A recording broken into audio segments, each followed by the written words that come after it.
Many thanks that you are watching Business Days TV live today with Pontus and Katalin. I'm very happy that you are here. Many thanks. Thank you. We invited you as experts in the field of logistics and production, manufacturing.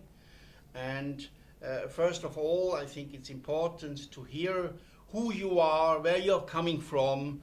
So, Katalin, please start and present yourself, where you're from, which professional role you have, what you're doing. Yeah, for the time being, I'm leading a logistic company. It's about FM logistic.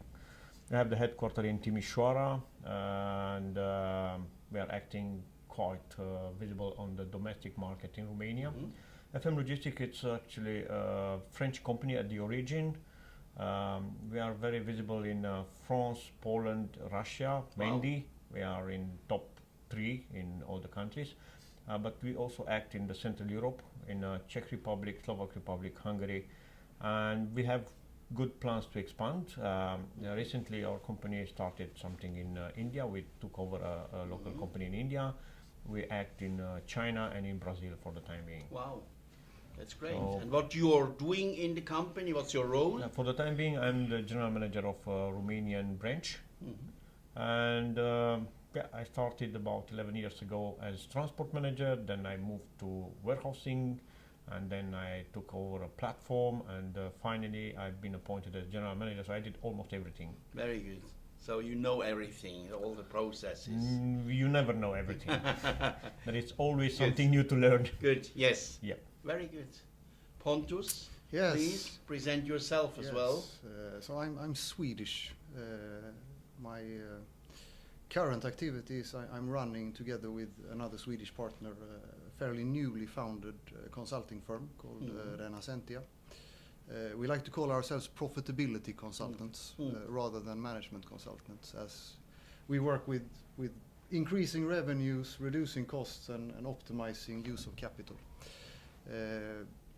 It's a rather new company. My background before that is in furniture industry. I was 15 years with the Swedish furniture company IKEA. Spent the last 6 years here in Romania as director of procurement for Southeast Europe region, and also a global role for solid wood furniture. And very good. Then this year I decided for a new challenge and started Renacentia. Very good. And sorry that I have to ask that, but what is bringing the motivation for a Swedish guy to work in Romania? Well, is that the laugh or no? We can laugh about it, but you can also be serious about it. I think there is a strong compatibility between the Scandinavian or Anglo-Saxon approach to management, structure, and governance versus the dynamics and creativity and the ability of coping in chaos that exists in Romania. When you combine these two together, magic can happen. That's very interesting. Yeah, so I see I have invited the right people to the show. So I want to hear today and want to speak today about this huge development where we hear every time and everywhere of production, manufacturing, and of course logistics. So please say me where we are, what we has to change, in which direction we has to go. So please maybe start you, then you are flexible also to interact. Yeah, so please. Yeah. So where we are in a kind of economic boom in Romania, and somehow this is given by logistics. First of all, we start to have some highways which shorten the time for the production for the products from Romania to reach European markets. And if you look on the map, most of the new development, most of the new investments from Europe are near the highway. One of the biggest and main issue now is the missing of the highway between Sibiu and Pitești to help Dacia, to help Renault to grow. This is also let's say, a production, but also a logistic challenge. Coming back to the logistics, there is also another point. China is no more such attractive like it used to be. Mm. And if you look to the European map, Romania is still low in wages. Mm. It's still attractive from labor point of view. I don't know how long will be because the salaries are growing. The labor force it's missing nowadays. I spoke recently with my colleagues from Central Europe. They have the same issues like us. Everywhere in Czech Republic, Slovak Republic, Hungary, the missing of labor force. It's visible. It's missing. It's not only the labor force, but the competencies. Mm. You can find some people, but the competencies decreased Mm. because good guys already left or Mm. are already hired. And this is a challenge. However, the things are going in the right direction, I would say. And at least for a while, Romania will benefit from this boom. And it's There are many hard things to for do. us. There are many things to do, I know, Yeah. because I'm consulting several production and manufacturing companies in Romania, and as well as plants and branches of European companies who are working here or who are at the moment starting. So it is great, I say, for the Romanian development that Romania has such a strong possibility here in this development, especially for manufacturing. What can you add to this? I would see manufacturing in Romania right now as coming out of a period of transformation in Yeah. the sense of traditionally having been competing with low labor cost as the main weapon, Yeah. to going through a transformation or modernization of industry and manufacturing, where we today have several leading Romanian manufacturers that are competing not only on labor cost but on efficient production, on high quality products, and sustainability, which by the way I consider one of the main not challenges but opportunities for the future. And we know that this is one of the major goals at the moment. The target groups, the clients, want to have high class quality products more and more. And Yeah. when I see, for instance, in your area where you're located now, Timișoara and the rounds, many very German companies are coming to that place because of the costs of labor. And Yeah, not only. Sorry to interrupt you, Ars, but if you look around, if you go to Poland, Czech Yeah. Republic, or Slovak Okay. Republic, you have to learn the local language. yeah, While coming into Romania, you can find a lot of people speaking English, yeah, quite proficient. And if you look to Timișoara, Sibiu, and Brașov, you can still find a strong German community. People speaking very well German language, acting in the German culture, because their ancestors were German. And even a lot of people left Romania for Germany. There are still some people living here. There are still Germans living here. I have family roots to Banat, therefore I know this special route. But yes, I like that you are widening that and Yeah. showing that. So when we are speaking about, some people say production, I know that the experts are speaking about manufacturing. Production is fine. Yes. Most of the case, yeah. But then I think now more and more we have to speak about logistics.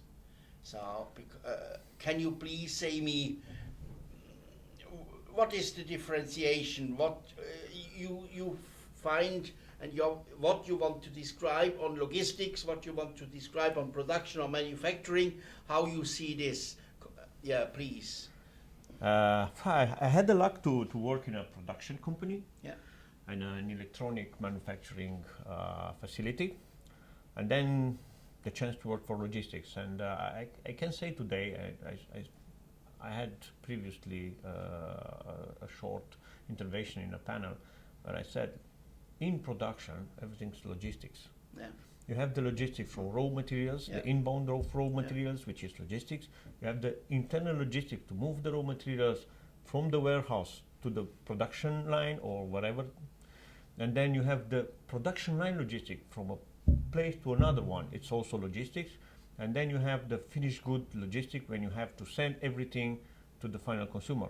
Yeah, irrespective, it's about an electronic product or it's a car, it's something from automotive. You have to move things between the producers, the second tier to the first tier, and so on. And finally, you have to move the final product, to the consumer. Okay. Yeah, to the market. I see. That everything is logistics. And one very important thing I learned after I joined logistics, it's about the cost. It's logistics is not only about movement of the stocks, but it's also the inventory cost. It's about the inventory count. It's about how good we are in managing the assets, because you move assets. The raw material, it's an asset. The pre-production, it's an asset. The final product, it's an asset. If you don't manage well the excess and obsolete. You speak about the possibility of optimization as well with this. So optimization of supply chain costs, for instance, a big thing at the moment in the manufacturing and production area. So how you see that? Is that possible in every case? Are there more production in this direction or field in this direction who can do that? Or can we really reduce in each company the supply chain costs? Of course, we can always reduce. Okay. When we stop believing that we can reduce, we stop develop. To elaborate on what Katalin is saying, that yes, you cannot distinguish between logistics and production. Yeah. I actually prefer to speak about value chain rather than logistics, production, distribution. We are all part of the same value chain, stretching from raw material acquisition to consumer, including consumer use of the products. And the companies that will be the winning ones, the most successful for the future, it is those who best manage and optimize the entire value chain, from raw material to consumer. And if I should talk about implications of a value chain approach, the first thing I would mention is actually partnership. Traditionally, between raw material suppliers, manufacturers, and retailers, we have a buyer-seller relationship, which has taken us as far as we are today. But when you want to go to the next level, when you want to take the next steps, partnership will be key. Partnering with all your key stakeholders throughout the value chain. I like that. Yeah. To create innovative, new, not only products, but platforms of products, material, technology, usage of raw Responsible material. value management. Absolutely. Of course. Yeah, I like that. And I like as well, but I don't want to go now in our show the pathway of theoretical thoughts. I want to swatch now and change now for the end phase of our TV show, because we have only our 20 minutes in direction of practical outcomes. Let us speak a little bit about the change of automation, of robotics, of new forms of production. How you feel that? How you see that? Should I think as a person from the outer world that I'm going into a plant and then there are everywhere robots within 5 years, or how is looking that? Yes, for sure. Robotization or further automation is a theme that will continue in manufacturing. I would highlight the main difference is on why do we automate today versus yesterday. Yesterday we were trying to attack efficiency and cost, labor, reducing labor, replacing with Very robots. good. And today we are automating for different reasons. One is quality, but I would say, and specifically for Romania, Quality control. yeah, that's one, but specifically for Romania, I would say that the key driver going forward for automation it is to mitigate the risk of labor shortage, like Yeah. Katalin was Yeah. onto before. We have, I mean, both previously from when I was in IKEA working with suppliers and today when I work with clients, the number one concern I hear from manufacturing companies in Romania is I do not have the workers to sustain my business and to grow. Yeah. I have clients with attrition rates up to 40%. That's huge. It is the equivalent of maybe 10-15% of your net profit just in replacement cost. That is a threat that you cannot sit silent and hope that it will solve itself. Yeah. And automation is, of course, one key activity in reducing your dependency on labor force. Okay. Now, the ironic part about automating to reduce your dependency on labor is that while you're reducing the head count, the number of people you need, you raise the level of competence you need, because we are transforming factory workers to manufacturing engineers. Okay. And that is, I see. that is a challenge, I would say. That's also deciding which manufacturing companies will win and which will stay behind. Who invests properly in their people and people development. Mm. Yeah, there is also another component here that when we speak about automation and optimization, we have to speak about the volumes. Because, you know, I'm coming back to my past when I was working in the electronic company, in the electronic manufacturer. It's making sense to put robots in place and to make automation and everything when you have a high volume and low mix. But if you have to change over the production line very often, then the robots are not a solution. I understand. Because, you know, Small it's taking a series. lot of time to set up the robots, to change everything, while working with people, it's much easier and much simple, because people much can more adapt much easier. individualized, yes. Exactly. Yes. The Exactly. expertise they have, Whenever you have high mix and low volume, robots are not really an option. The option is people and pure manufacturing. And this is also logistics, because the logistic of high mix is the most complicated thing in a production facility. Yeah, because you have to manage different raw materials which can be common for different products. You have unique raw materials which are unique parts for unique products. And this is the most complex logistic in a facility. Yeah, so we have to live with both, because Romania for the time being start to be a good manufacturer, especially in automotive. And in the automotive, you have the car. And while the chassis and a lot of parts are common, and you put a lot of robots on the line, the end of the line, the end of the production line, which is about customization, is then a part of manufacturing. And then a part of complex logistics, because you have to put, you know, in one car you put a stereo from a business class stereo, and one is a normal one. One guy wants some lights, the other guy wants a different steering wheel with switches, without, whatever. So the final of the line is the most complex. Where you have the robots, it's easy. Yeah, they do the job. They can have a kind of frequency, repeated. Everything's fine. But the end of the line is the most complex, because you have to bring the right parts. You have to have the qualified people to put the right parts in the right place. Yeah, because if you come with unprepared people, they will do everything but not a quality thing. So here we are. We have to have a mixture between them. I like that.